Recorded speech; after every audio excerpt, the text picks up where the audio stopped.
Saya tahu persis bahwa saudara sudah bukan kanak-kanak lagi.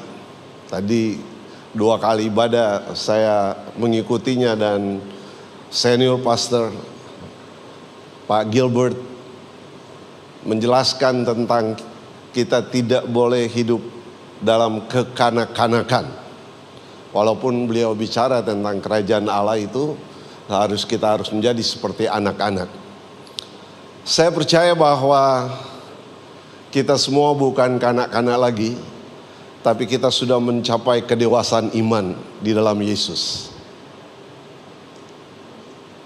Kok nggak ada amin? Masih kanak-kanak nih. Saya bersama dengan Pendeta Gilbert mendirikan gereja di Singapura 21 tahun yang lalu. Saya sudah melayani di Singapura selama 25 tahun ini. Dan saya sudah memberikan hidup saya sejak tahun 1987. Saya serahkan hidup saya dan melayani Tuhan pertama-tama di penjara-penjara, yaitu 1987 sampai 1991. Kemudian saya bergabung dengan satu gereja, yaitu GKRI Kana, dan saya melayani di sana dari pendoa, kemudian jadi singers, kemudian jadi worship leader, kemudian jadi koordinator untuk tim praise and worship, dan kemudian ditabiskan sebagai penginjil, kemudian ditabiskan sebagai vikaris, dan akhirnya ditabiskan sebagai pendeta pada tahun 1995.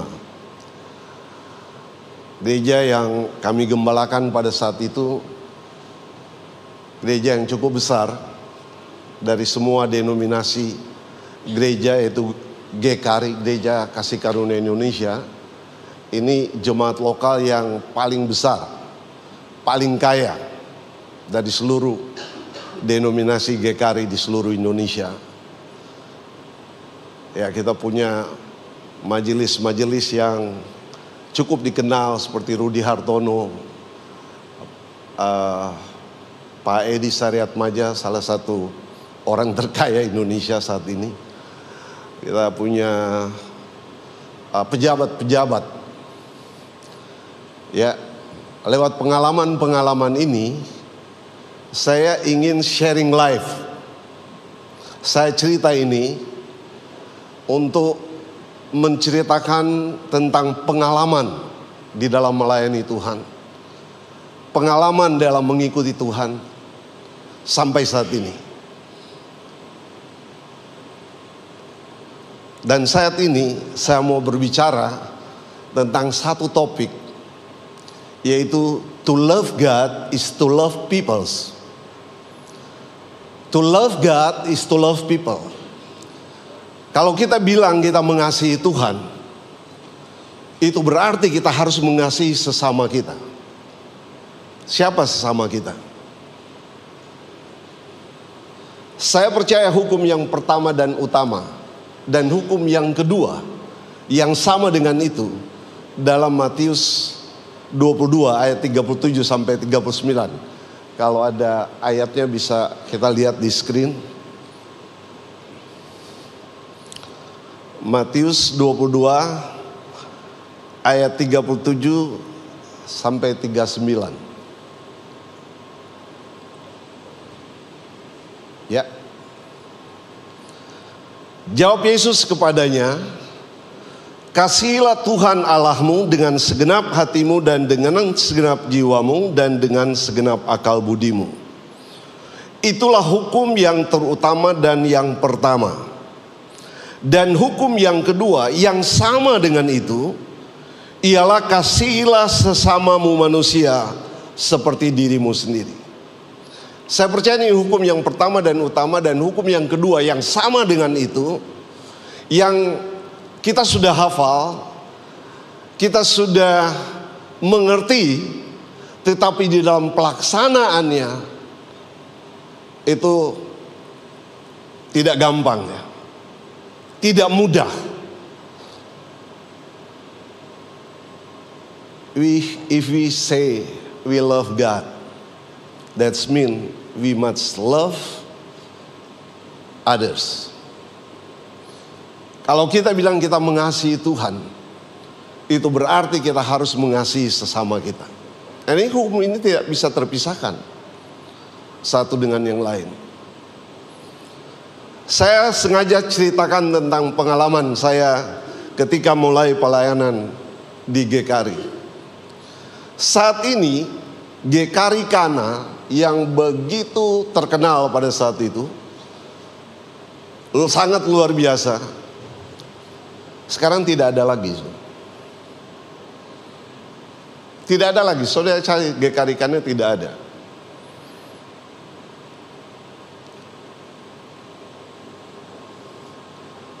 Maksud saya,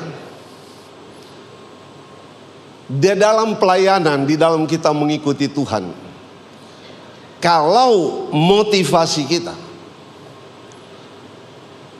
itu tidak sesuai dengan motivasinya Tuhan dan inspirasinya Tuhan, maka kita akan gagal. Selama 37 tahun saya melayani Tuhan, 25 tahun di Singapura sampai saat ini.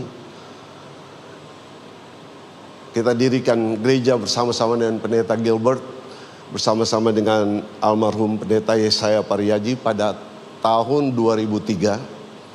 Dan puji Tuhan, melewati pengalaman-pengalaman yang sulit, karena anugerah Tuhan, karena kasih karunia Tuhan, kita tetap ada sampai saat ini.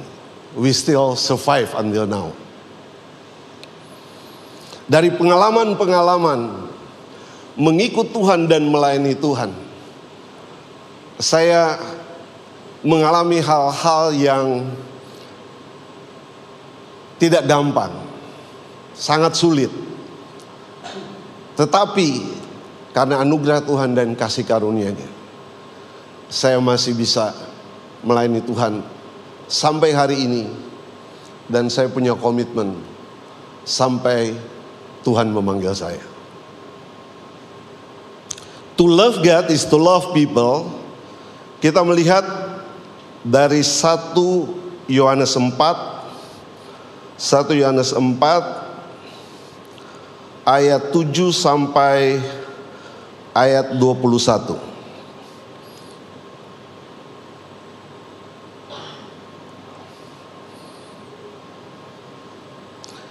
Biar ayat ini akan mengoreksi kita sampai di mana kita mengasihi Tuhan, sampai di mana kita mengasihi sesama kita. Saudara-saudaraku yang kekasih, marilah kita saling mengasihi, sebab kasih itu berasal dari Allah. Dan setiap orang yang mengasihi lahir dari Allah dan mengenal Allah. Saya percaya kita semua sudah lahir dari Allah dan mengenal Allah. Amin. Kalau saya bisa tanya, siapa yang sudah lahir dari Allah dan mengenal Allah?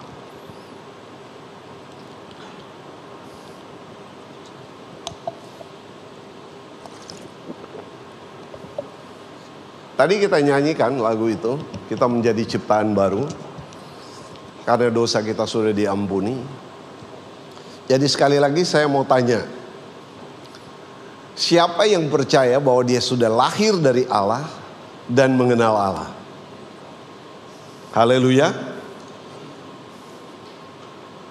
Yang lain mungkin masih ragu ya. Kita kembali ke ayat ini. Ayat berikutnya, ya, ayat 7 sampai 12. Barang siapa tidak mengasihi, ia tidak mengenal Allah, sebab Allah adalah kasih.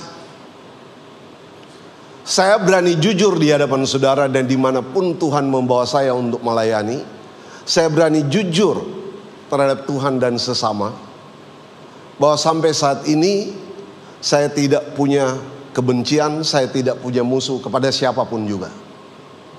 Itu bukan berarti saya tidak disolimi.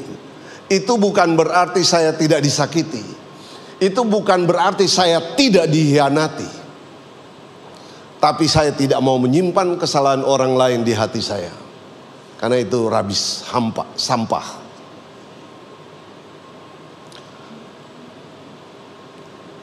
Ayat berikutnya, dalam hal inilah kasih Allah dinyatakan di tengah-tengah kita, yaitu bahwa Allah telah mengutus anak yang tunggal ke dalam dunia supaya kita hidup olehnya. Kita hidup oleh Kristus. Untuk itulah gereja ada, supaya kita terus bertumbuh, terus berkembang, terus maju di dalam iman, punya pengharapan yang pasti di dalam Tuhan. Dan lebih dari semuanya itu kita punya kasih. Nanti kita lihat sekejap 1 Korintus 13. Inilah kasih itu, bukan kita yang mengasihi Allah, tetapi Allah yang telah mengasihi kita dan yang telah mengutus anaknya sebagai pendamaian bagi dosa-dosa. Kita bersyukur bahwa di dalam Kristus ada pendamaian, ada reconciliation. Lewat kematiannya di atas kayu salib, kita diperdamaikan dengan Tuhan pencipta alam semesta, Tuhan yang maha kuasa, Almighty God, God of Creator. Dia Tuhan yang menciptakan segala sesuatu yang ada dari yang tidak ada. Dan Dia adalah Bapa kita di dalam Yesus. Kita bangga, kita punya Bapa di sorga. Kita punya Tuhan yang hidup. Kita punya Tuhan yang maha kuasa, yang baginya tidak ada yang mustahil. Saudara-saudaraku yang kekasih, jikalau Allah sedemikian mengasihi kita, maka haruslah kita juga saling mengasihi. Kalau Allah sudah begitu mengasihi kita, maka kita harus saling mengasihi. Saya tidak punya musuh. Ya, orang memusuhi saya, itu haknya mereka. Saya tidak bisa larang orang untuk memusuhi saya. Tetapi saya mengambil keputusan untuk tidak punya musuh. Tidak memusuhi siapapun juga. Itu bukan berarti tidak ada orang yang buat jahat dalam hidup saudara. Oh, banyak saudara. Kalau saya cerita panjang sekali. Sejak saya melayani Tuhan di GKRI itu, saya cerita tadi, saya melayani dari pendoa, kemudian jadi singers, kemudian jadi worship leader, kemudian jadi koordinator tim praise and worship, kemudian diangkat jadi penginjil, kemudian diangkat jadi vikaris, dan akhirnya jadi pendeta. Dan sebagai pendeta saya dipromosikan untuk jadi senior pastor, menggantikan senior pastor yang pada saat itu mau mengundurkan diri. Mungkin saudara pernah dengar namanya. Beliau pada saat-saat itu sangat dipakai Tuhan dalam seminar-seminar inner healing atau kesembuhan luka batin. Itu almarhumah Pendeta Esther Caroline. Waktu itu dia mau mengundurkan diri, jemaat mengusulkan saya menggantikan jadi senior pastor. Tetapi sinode ikut campur. Ini saya ceritakan pengalaman, saudara. Sinode ikut campur, mereka bermain. Kemudian saya mau dikirim ke Ambon. Waktu itu belum kerusuhan Ambon.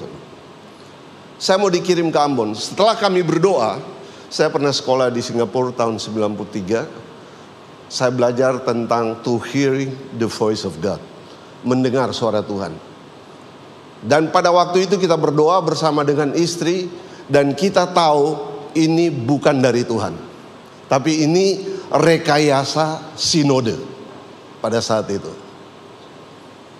Kemudian dengan saya mengerti akan ketaatan kepada otoritas. Itu saya pahami betul. Bagaimana kita harus taat kepada otoritas. Tetapi di sisi yang lain, setelah kita berdoa, kita tahu ini bukan dari Tuhan. Dan kita berbicara kepada sinode untuk kalau bisa tidak dipindahkan ke Ambon. Seluruh jemaat juga protes. Mereka memprotes, saudara, supaya saya tidak dipindahkan. Alasan sinode, saya terlalu muda dan terlalu itu gereja lokal terbesar di GKRI pada waktu itu. Jadi saya terlalu muda untuk memegang gereja yang besar seperti itu. Jadi dipindahkan dulu ke Ambon, belajar dulu, baru bisa kembali lagi. Tapi semua pengurus jemaat protes kepada sinode. Tapi ya sinode tidak mau dengar pada waktu itu. Mereka tetap kepada putusan mereka, mengirim ketua satu sinode untuk menggalmakan jemaat. Dan akibatnya, akhirnya hampir seluruh majelis inti itu keluar. Itu ada sekitar 60-an. Termasuk kalau saudara pernah kenal, itu ada Dr. Parlin Apitupulu, almarhum juga. Nah, itu awal dari akhirnya kita mendirikan GBI Kenisa. Akhirnya ada 60-an majelis, 60-an keluarga ini. Mereka keluar mulai ibadah sendiri. Setelah mereka keluar, mereka tanya ke saya, gimana ini? Kita bela kamu, terus kamu biarkan kami sendiri. Akhirnya saya berbicara dengan sinode. Ya, sampai saat ini sinode GKRI tidak pernah mengeluarkan permohonan saya untuk keluar dari gereja itu. Tapi karena 60-an keluarga ini, majelis inti ini yang sudah mulai ibadah sendiri, akhirnya pada saat itu saya bicara dengan Pendeta Ferry Hauriza sebagai ketua BPD GBI di Jakarta, dan langsung diterima sebagai GBI yang namanya kita namakan GBI Kenisa, artinya segala kemuliaan hanya bagi Allah. Dan ditabiskan oleh Bimas Kristen pada saat itu, yaitu almarhum orang Manado itu, kok saya lupa, mungkin Pastor Dian masih ingat, Yan Kawatu. Waktu itu Bimas Kristen. Dan ketua sinode pada waktu itu juga sudah almarhum, yaitu Pak Suryadi. Jadi mereka tabiskan gereja kita. Tahun 98 di tengah-tengah krisis, ya, sudah krisis total itu. Pak Harto turun 98. Kita justru Tuhan berkati dengan mendapatkan satu gedung yang sampai saat ini masih ada di Mall Ambassador, 4 lantai. Gedung 4 lantai sampai saat ini masih milik GBI Kenisa.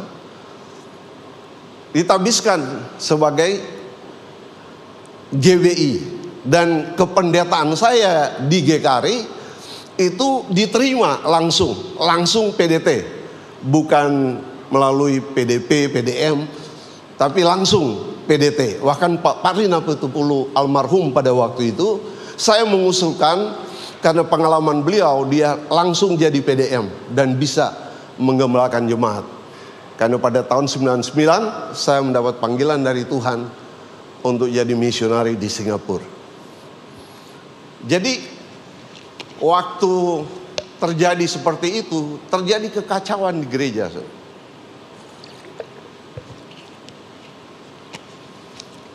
Kita kembali lagi ke firman Tuhan. Tidak ada seorang pun yang pernah melihat Allah. Jika kita saling mengasihi, Allah tetap di dalam kita dan kasih-Nya sempurna di dalam kita. Kejahatan ataupun rekayasa manusia yang mau berbuat jahat dalam hidup kita, itu adalah umpan iblis. Itu namanya skandalon, umpan iblis untuk menjerat kita. Apakah kita mau membalas kejahatan dengan kejahatan? Adalah umpan iblis untuk membuat juga kita jadi jahat. Oleh sebab itu kita harus hidup di dalam pengampunan dan kasih. Tidak ada kebencian, tidak ada kemarahan, tidak ada kepahitan, tidak ada iri hati. Demikianlah kita ketahui bahwa kita tetap berada di dalam Allah dan Dia di dalam kita. Ia telah mengaruniakan kita mendapat bagian dalam roh-Nya. We are the temple of God. Kita ini adalah bait Allah yang kudus. Roh Kudus itu tinggal dalam innermost being kita. Jadi Roh Kudus itu tinggal dalam innermost being kita. Dia tinggal di batin kita yang paling dalam. Untuk apa? Untuk terus memimpin kita dari kebenaran kepada kebenaran, sehingga kita hidup dalam kemerdekaan. Tidak ada kebencian, tidak ada sakit hati, tidak ada iri hati, tidak ada kepahitan dalam hidup ini. Dan kami telah melihat dan bersaksi bahwa Bapa telah mengutus anaknya menjadi juru selamat dunia. Yesus datang untuk menyelamatkan dunia. Tapi kita bersyukur, saudara dan saya, kita bersyukur karena kita menerima kasih Allah itu. Yohanes 3 ayat 16, karena begitu besar kasih Allah akan dunia ini sehingga Dia memberikan anaknya yang tunggal supaya setiap orang yang percaya kepadanya tidak binasa, melainkan beroleh hidup yang kekal. Karena anugerah Tuhan kita percaya Yesus, kita sudah punya kepastian hidup yang kekal. Amin. Saudara kurang respon atau sudah jam lapar ini? Atau masih ragu dengan saya? Kita sudah punya kepastian hidup yang kekal di dalam Yesus. Siapapun manusia, dia akan mengalami kematian. Tapi kita bersyukur, buat kita orang percaya, kematian itu bukan lagi persoalan. Karena kita percaya, sesudah kita tinggalkan dunia ini, kita ada di satu tempat yang aman, satu tempat yang sangat indah, satu tempat yang tidak ada lagi orang yang mengganggu kita. Karena saya percaya tukang gosip, tukang hoax, dan pemfitnah dan semuanya, kalau tidak bertobat tidak mungkin ada di sorga. Di sorga itu pasti aman, saudara. Tidak ada lagi orang yang mau mencelakakan kita, yang mau jahatin kita. Karena saya percaya semua sudah terseleksi dan kita bisa ada di sorga. That is our final destination. Itu tujuan akhir hidup kita, untuk ada di sorga bersama dengan Bapa.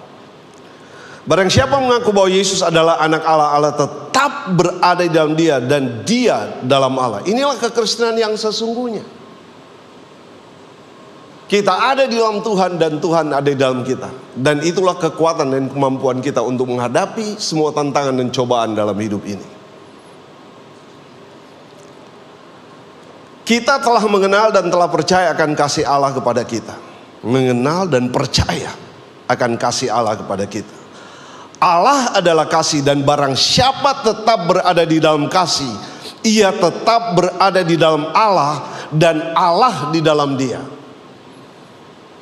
Inilah kekristenan yang sesungguhnya. Kita ada di dalam Tuhan dan Tuhan ada di dalam kita. Saya sempat mendengar satu kalimat tadi senior pastor Pak Gilbert. Dia bilang tadi, siapa yang percaya bahwa Tuhan ada dalam hidup kita? Dan semua percaya bahwa Tuhan ada dalam hidup kita. Amin. Tuhan ada dalam hidup kita. Yesus ada dalam hidup kita. Rohnya tinggal di belly-nya kita. Tapi bagaimana supaya orang-orang yang tidak mengenal Yesus bisa melihat Yesus dalam hidup kita? Yesus saat ini sudah ada di sorga.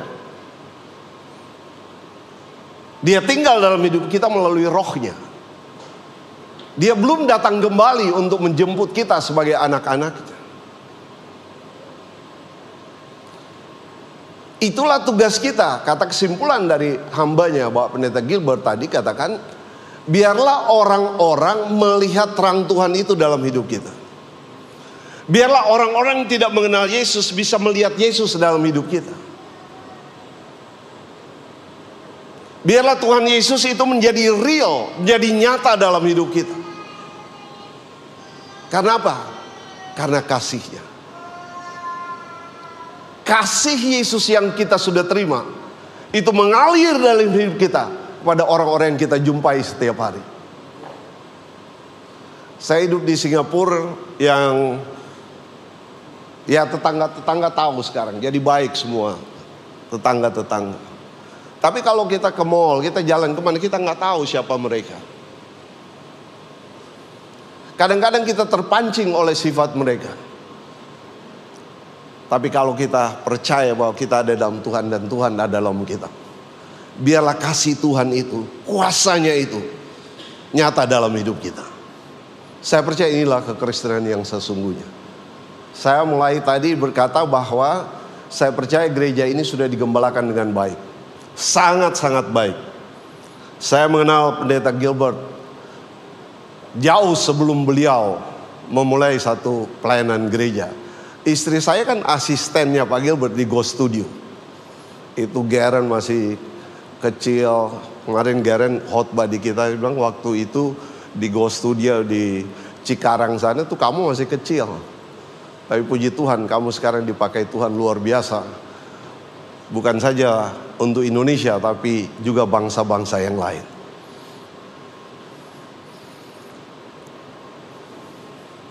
Ayat 17, dalam hal inilah kasih Allah sempurna di dalam kita, yaitu kalau kita mempunyai keberanian percaya pada hari penghakiman. Makanya saya percaya bahwa kita sudah punya hidup yang kekal. Pada hari penghakiman, pada saat Tuhan Yesus datang kembali. Karena sama seperti Dia, Yesus, kita juga ada di dalam dunia ini. Kita ada di dalam dunia untuk menjadi saksi Yesus. Kita suka kan gereja-gereja karismatik, Pantekosta. Kita sangat percaya tentang pekerjaan Roh Kudus dalam hidup kita. Sangat menekankan tentang karya Roh Kudus dalam hidup kita. Bapak Pendeta Gilbert saya lihat tadi menulis satu buku tentang Roh Kudus, ada 33. Ya, itu buku sangat baik pasti. Di dalam kasih tidak ada ketakutan. Kalau kita punya kasih, nggak ada ketakutan dalam hidup. Kasih kepada Tuhan dan kasih kepada sesama kita. Sekali lagi, ini sangat mudah untuk kita bicarakan. Sangat mudah untuk kita katakan. Tetapi dalam pelaksanaannya, kita membutuhkan pengorbanan. Penyangkalan diri. Harus pikul salib. Tuhan Yesus katakan dalam Lukas 9 ayat 23 kalau saya tidak salah. Barang siapa mau mengikut aku, ia harus menyangkal diri, pikul salib setiap hari dan ikut aku. Gak ada ketakutan. Kasih yang sempurna melenyapkan ketakutan. Sebab ketakutan mengandung hukuman. Dan barang siapa takut, ia tidak sempurna di dalam kasih. Kita mengasihi karena Allah lebih dulu mengasihi kita. Thank you. Thank you Lord. Dia lebih dahulu mengasihi kita. Oleh sebab itu kita harus mengasihi sesama kita. Ayat 20. Jikalau seorang berkata aku mengasihi Allah dan ia membenci saudaranya, maka ia adalah pendusta. Karena barang siapa tidak mengasihi saudaranya yang dilihatnya, tidak mungkin mengasihi Allah yang tidak dilihatnya. Siapa yang masih marah, masih benci kepada orang yang mungkin melukai perasaan saudara, sudah fitnah saudara, sudah cerita bohong tentang saudara, bahkan mungkin ya berkhianat ataupun melakukan hal-hal yang jahat dalam hidup saudara? Ada?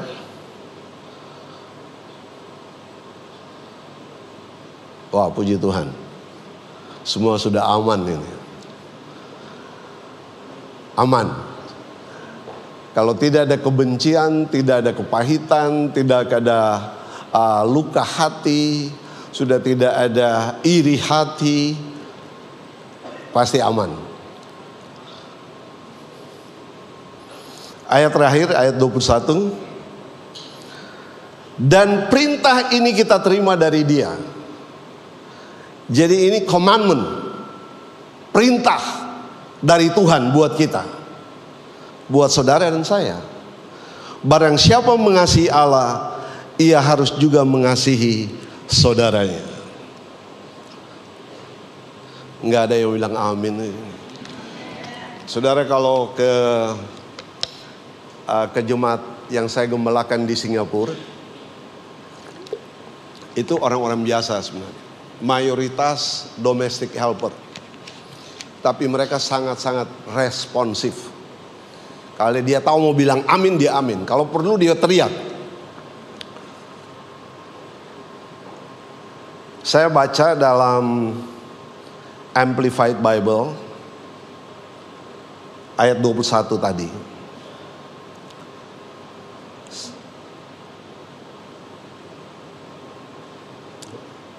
1 Yohanes 4 ayat 21. Dalam Amplified Bible ini lebih jelas lagi. And this commandment we have from him. Jadi perintah ini kita terima dari Tuhan, dari Dia. That the one who loves God, siapa saja yang mengasihi Tuhan, should also unselfishly. Jadi love unselfishly. Kasih yang bukan mementingkan diri kita sendiri. Kalau kita mau jujur, kadang-kadang kasih kita itu kasih yang ya saya mengasihi supaya saya dapat kasih juga. Tapi di Amplified dijelaskan di sini, should also unselfishly love his brother. Wah, ini lebih dalam lagi. And seek the best for him. Wah, ini dalam, saudara. Kita mengasihi sesama kita dan mau memberikan yang terbaik buat saudara kita. Ada banyak orang Kristen yang hidup dalam pementingan diri sendiri. Firman Tuhan ini berbicara kepada saya, menjadi rema buat saya, dan saya punya komitmen dalam hidup ini untuk menggunakan sisa hidup yang masih Tuhan berikan untuk punya kasih Tuhan itu yang tidak selfish. Unselfishly love. Kita punya 40 menit ya Pak Guntur, Pastor Guntur. Sudah lewat ini. Sudah lewat ya. 2 menit lagi. Oke. 2 menit. Saya ada minta ke Pastor Guntur untuk tampilkan dalam Amplified Bible 1 Korintus 16 ayat 14. Ada ya? Ya. Let everything you do be done in love. Apapun yang kita kerjakan, apapun yang kita lakukan harus dalam kasih. Kasih yang dimotivasi, yang diinspirasi oleh kasih Tuhan yang sudah kita terima. Jelas di sini. Let everything you do be done in love. Motivated and inspired by God's love for us. Saya percaya kita semua sudah terima kasih Tuhan. Amin. Nah, mari kita lakukan segala sesuatu dimotivasi dan diinspirasi oleh kasih Allah yang sudah kita terima.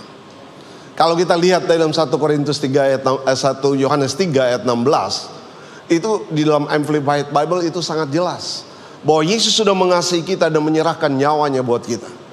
Dan marilah kita juga buat itu buat orang lain.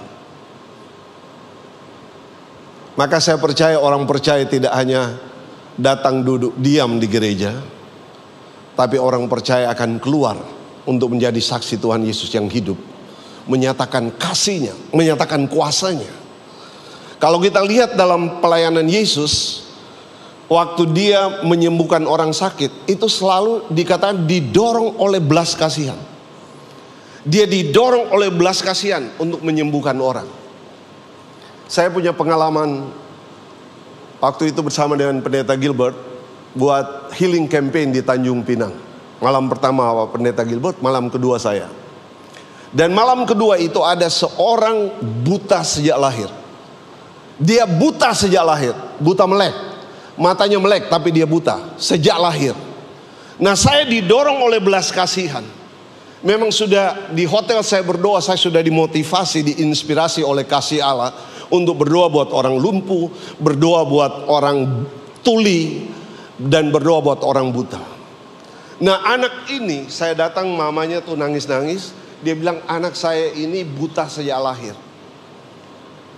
Dengan belas kasihan saya peluk dia.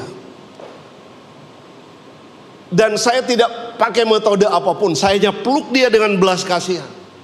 Tiba-tiba dia lompat dari pelukan saya. Dia lari di panggung yang sebesar ini, saudara. Saya sudah lihat. Itu penonton yang ada di pinggir jalan sampai yang pakai kerudung itu langsung naik ke panggung, sudah minta didoakan. Dan waktu itu kejadian Kisah Rasul 4 itu terjadi.